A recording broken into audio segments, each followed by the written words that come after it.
उसने कहा अपने खमीर को निकाल कर अपने आप को क्या करना है, शुद्ध करना है। कहता अपने आप को, किसको? आटे को नहीं बोल रहा परमेश्वर। दोबारा पढ़ेंगे उस आयत को।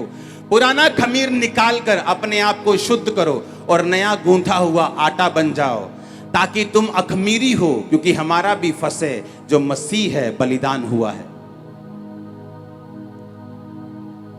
और निर्गमन की उस वचन को पढ़ेंगे फिर से,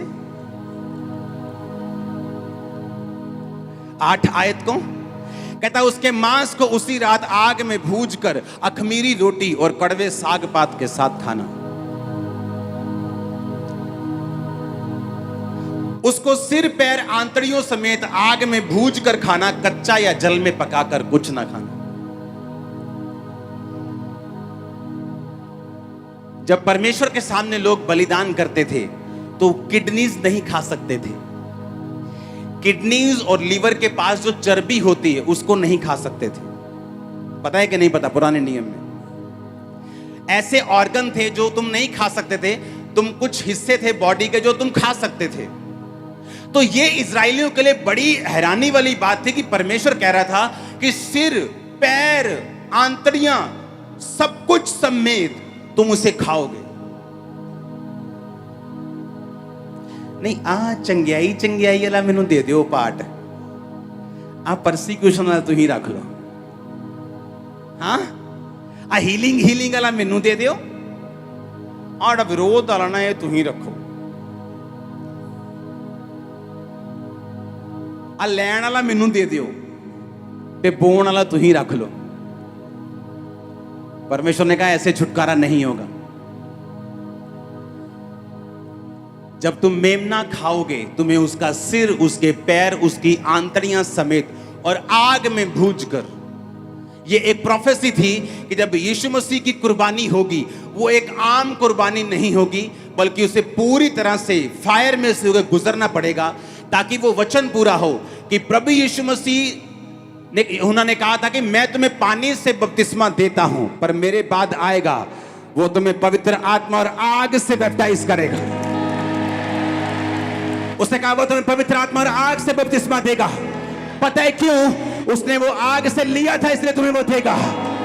आज हर एक जन जो इस छत के नीचे मौजूद है पवित्र आत्मा की अग्नि के साथ बपतिस्मा लेके वापिस आ रहा है यीशु मसीह के नाम में। हालेलुया, ऊंचा और लंबा ये ब्लेसिंग तुम्हारी है। उसने कहा कि तुम यीशु मसीह जब तुम मेमने को खाओगे तो उसे आग में भूज कर खाना, क्योंकि ये एक प्रोफेसी होगी कि प्रभु यीशु मसीह अग्नि के जैसे परीक्षा में से निकलकर तुम्हें स्वीकार करना पड़ेगा। और उसे सिर पैर आंतड़ियां, लोग बोलते थे अच्छा ये तो खाने में मना किया है, हम तो चर्बी नहीं खा सकते, किडनी नहीं खा सकते, ये अंग नहीं खा सकते, वो अंग नहीं खा सकते। परमेश्वर ने हमें कुछ कुछ चीजें खाने के लिए मना किया। परमेश्वर ने कहा नहीं, ये मेमना वो नहीं जो तुम मीट की तरह खाते हो। ये मेमना मेरा बेटा है प्रभु यीशु मसीह। तुम्हें पूरा का पूरा लेना पड़ेगा इसको। तुम नहीं कह सकते कि नहीं ये वाला हिस्सा मैं नहीं लूंगी, ये वाला हिस्सा मैं लेने के लिए तैयार हूं। मैं यीशु मसीह को सारी दुनिया में ग्रहण करने के लिए तैयार नहीं हूं, पर मैं उसकी चंगाई को चाहती हूं। मैं ये काम करने के लिए तैयार नहीं हूं, पर मैं बरकत को चाहता हूं। मैं चाहता हूं मेरा बेटा नशे छोड़ दे, पर ये वाला काम मुश्किल है। परमेश्वर ने कहा तो छुटकारा नहीं होगा। इसीलिए क्रिश्चियनिटी में जो रियल छुटकारे वाले लोग हैं, जिन्होंने खुद छुटकारा लिया है, अपने परिवार के अंदर छुटकारे को ट्रांसफर किया है, लाखों लोगों को छुटकारे के अंदर भेजा है, वो लोग हैं जिन्होंने पूरी तरह से परमेश्वर के वचन को माना है और चले हैं वचन के ऊपर। आमीन। उसने कहा जब तुम मेमना खाओ तो अखमीरी रोटी और कड़वे साग पात के साथ खाना। यानी जब तुम यीशु मसीह को ग्रहण करो, अपने आप से खमीर को निकाल देना, जो गंदगी तुम्हारे अंदर है उसे निकाल देना, नया गूंथा हुआ आटा अखमीरी बन जाना और उसे कड़वे साग पात के साथ खाना, उसे परसिक्यूशन के साथ खाना। सताव आए तो डरना मत। जितने मसीह के साथ भक्ति में जीवन बिताना चाहते हैं वो सब सताए जाएंगे, तुम परवाह मत करना, क्योंकि उसके आगे एक ऐसा छुटकारा है जो तुम्हें कोई नहीं दे सकता।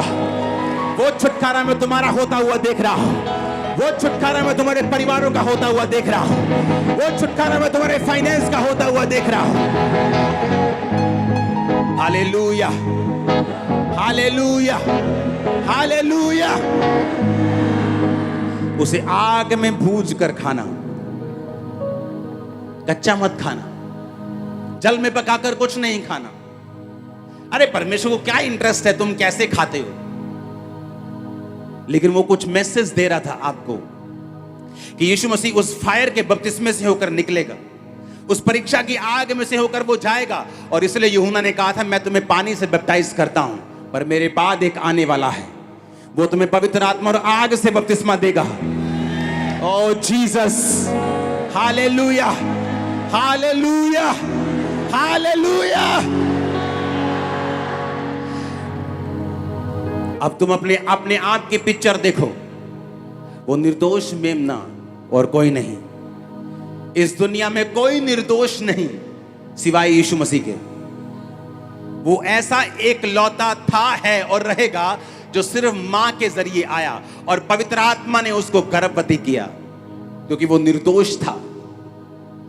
इंसान के ब्लड में पाप था। अगर वो बाप के जरिए आता तो फिर वो भी ब्लड से, आदम और हवा के ब्लड से पापी ठहरता। लेकिन परमेश्वर ने कहा था अगर तुमको छुटकारा चाहिए तो निर्दोष मेमना कुर्बान कर।